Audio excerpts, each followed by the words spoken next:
नमस्कार, आप live cities देख रहे हैं। बिहार में विकास को अब नई गति मिलने वाली है। हर तरफ सड़कों का ऐसा जाल बिछने जा रहा है कि आपको राजधानी पटना आने में तनिक भी देर नहीं लगेगी। इसी उद्देश्य से प्रदेश में चार एक्सप्रेसवे बन रहे हैं। पहला एक्सप्रेसवे औरंगाबाद से जयनगर के बीच बन रहा है। इस एक्सप्रेसवे में निर्माण की प्रक्रिया तेजी से चल रही है। दूसरा एक्सप्रेसवे रक्सौल से पटना होते हुए कोलकाता तक का होगा। वहीं तीसरा एक्सप्रेसवे बक्सर से भागलपुर के बीच प्रस्तावित है, जबकि गोरखपुर से सिलीगुड़ी के बीच प्रस्तावित बिहार का चौथा एक्सप्रेसवे बनाया जाएगा। इन चारों एक्सप्रेसवे से बिहार के 38 जिलों से लगभग 28 जिले जुड़ेंगे। ऐसे में उम्मीद की जा रही है कि बिहार के विकास की रफ्तार भी तेज होगी। आइए नजर डालते हैं बिहार के इन चारों एक्सप्रेसवे के बारे में। ये किन किन जिलों से गुजरेगा ये भी बताएंगे। औरंगाबाद जयनगर एक्सप्रेसवे से होगा विकास।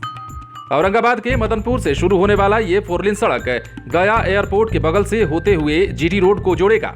ये जहानाबाद और नालंदा के बॉर्डर से गुजरते हुए पटना में कच्ची दरगाह तक आएगा। यहाँ से बिदुपुर के बीच बन रहे 6 लेन पुल से चक सिकंदर महुआ के पूरब होते हुए ताजपुर जाएगा। वहां से दरभंगा एयरपोर्ट के समीप से गुजरते हुए जयनगर तक इस सड़क को ले जाने की तैयारी है।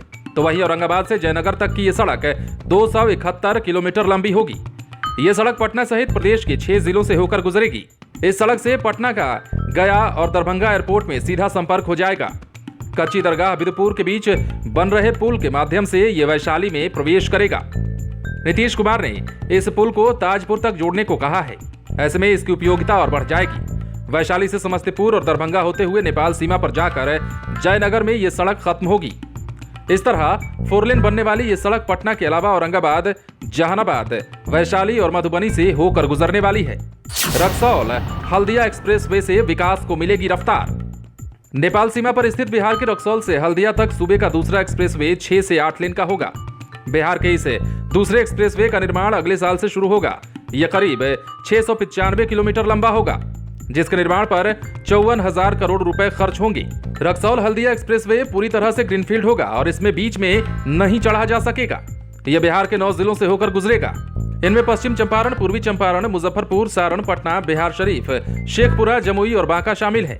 इसके बाद ये एक्सप्रेसवे झारखंड होते हुए पश्चिम बंगाल के हल्दिया पोर्ट जाएगा। बक्सर भागलपुर एक्सप्रेसवे पर फर्राटा भरेंगी गाड़ियां। बिहार का तीसरा एक्सप्रेसवे बक्सर से भागलपुर तक बनेगा। अभी बक्सर से दिल्ली तक पूर्वांचल एक्सप्रेसवे का निर्माण हो रहा है। पूर्वांचल एक्सप्रेसवे को ही भागलपुर को जोड़ा जाएगा। इसकी लंबाई 350 किलोमीटर होगी। इस एक्सप्रेसवे का जुड़ाव गंगा में बने सभी पुलों से भी होगा, जिससे राज्य की सड़क संपर्कता में वृद्धि होगी। बिहार के बक्सर, भागलपुर और पटना के बाद इनमें बिहार का भागलपुर भी जुड़ जाएगा।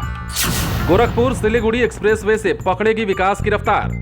गोरखपुर से सिलीगुड़ी जाने वाले एक्सप्रेसवे का रूट बिहार के 10 जिलों से होकर गुजरेगा। केंद्र सरकार ने इस एक्सप्रेसवे के निर्माण की भी सैद्धांतिक सहमति दे दी है। इसके बाद पथ निर्माण विभाग में इस सड़क को साकार करने की कवायद शुरू कर दी गई है। गोरखपुर सिलीगुड़ी एक्सप्रेसवे सबसे पहले गोपालगंज में प्रवेश करेगा, जिसके बाद सिवान, छपरा, मुजफ्फरपुर, सीतामढ़ी, मधुबनी, सुपौल, सहरसा, पूर्णिया, किशनगंज होते हुए सिलीगुड़ी तक जाएगी। इससे न सिर्फ यूपी और बंगाल में बल्कि बिहार में भी आवागमन आसान होगा। वहीं व्यापार के नए रास्ते भी इससे खुलेंगे। लोगों को रोजगार के साधन मिलेंगे। इसे किसी पुरानी सड़क को एक्सप्रेसवे में शामिल नहीं किया जाएगा। बिहार में बिछने जा रहे सड़कों के जाल से न केवल गाड़ियों की रफ्तार बढ़ेगी, बल्कि बिहार में विकास की गति भी तेज होगी। वहीं लोगों को रोजगार के अवसर मिलेंगे, जिससे पलायन पर भी रोक लग सकता है। आप बने रहें लाइव सिटीज के साथ। यदि आपने इस चैनल को सब्सक्राइब नहीं किया है तो सब्सक्राइब कर लीजिए, ताकि हम आपको खबरों से अपडेट रख सकें।